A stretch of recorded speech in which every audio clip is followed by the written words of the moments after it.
Thank you very much. The gentleman from South Carolina is recognized for 4 minutes. Thank you, Mr. Speaker. And I just remind my colleague from Maryland who just spoke that, in my humble opinion, Harry Reid shut down the government. Mr. Speaker, let me explain for everyone watching at home across America what the separation of powers doctrine means. I know this is obvious for most Americans because we study it in school, but since our constitutional scholar president doesn't seem to get it, it apparently needs to be explained again. Our Constitution says that we, the legislative branch, this branch, we write the laws. The president executes the laws, and the courts settle any dispute we may have. Got it? We write the laws, the president executes the laws, the court settles the disputes. Our Constitution does not say that the president gets to write his own laws. Our founders knew that was a bad idea. They had seen kings wield that kind of power, and they knew they didn't want that for the new nation. They understood that too much power in the hands of any one person or any one group of people would inevitably lead to tyranny. As Christian men of the day, they understood that since the Garden of Eden, that man has fallen, and that fallen man, once they have a taste of power, they will always lust for more. They knew that power corrupts and absolute power corrupts absolutely. So in their understanding of fallen man, the remedy was a system of checks and balances and clearly delineated but separate powers divided among three equal branches of government. We write the laws, the president executes them. Should be simple, right? Mr. Speaker, we're here today because the president has failed us in two directions. He's failed us to execute the laws that we have written. He has rewritten the laws on his own, and I believe that this is a breach of his oath of office to uphold the laws.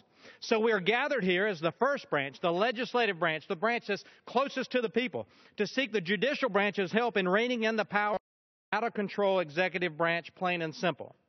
We're here specifically to bring legal action against the President of the United States to stop him from unilaterally rewriting the so-called Affordable Care Act. By the way, that's really a misnomer. There's nothing affordable about the Affordable Care Act, and the American people know it, but that's a discussion for another day. From the individual mandate to the business mandate to the waivers for big labor to HHS regulations that were struck down by the Supreme Court to the decision just last week to exempt the U.S. territories. How many people is that? 4 million people, exempt 4 million more people from the law known as Obamacare with just the action of the president's pen. Time and time and time again, we have seen this president rewrite the law. But rewriting Obamacare isn't only one of the ways this president has abused his power. Look at the mess on the southern border right now. A mess of the president's own making thanks to his decision not to enforce the immigration law and his attempt to rewrite that law through a failed DACA regulation and so-called prosecutorial discretion. Last week, I sent the president 21 tweets, which laid out the things that he could do to stop this mess at the border that are within the law, within his purview, and still he continues to operate outside the law.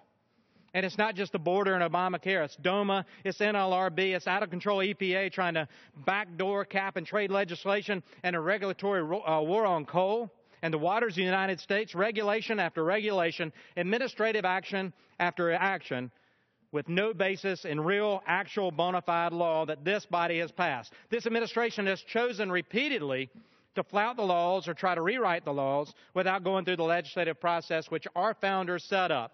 Constitution, they're laying all over the place. Get a copy, look at it, understand the separation of powers. This Congress must use every power at our disposal to restore balance to our government and uphold the rule of law. We voted repeatedly to use this power of the purse to cut off funding for unconstitutional activities in this administration. We have voted repeatedly, Mr. Chairman, to overturn bad regulations. We passed the Enforce Act, the REINS Act, and I've co-sponsored numerous other efforts that repair our broken system of checks and balances in order to stop the overreaches of this administration. We must act today, and we must continue to act until this administration and the president relents and gets it right. I proudly support this bill. Take this president to court. Time the gentleman has expired. Mr. Chairman, I extend the gentleman 30 seconds. The gentleman is recognized for additional 30 seconds. Let's take this president to court because I believe we need to take whatever steps necessary in our power to rein in this administration, hold them accountable to the United States Constitution and to the citizens of the United States of America. The Founding Fathers gave us this recourse to restore the balance of power and uphold the rule of law. That is why this is so important. That's important for this legislative branch to reassert our authority to make the law so he can enforce the law. May God continue to bless this body. May God continue to bless the men and women that serve this country. And may God continue to bless the United States of America. And I yield back. Time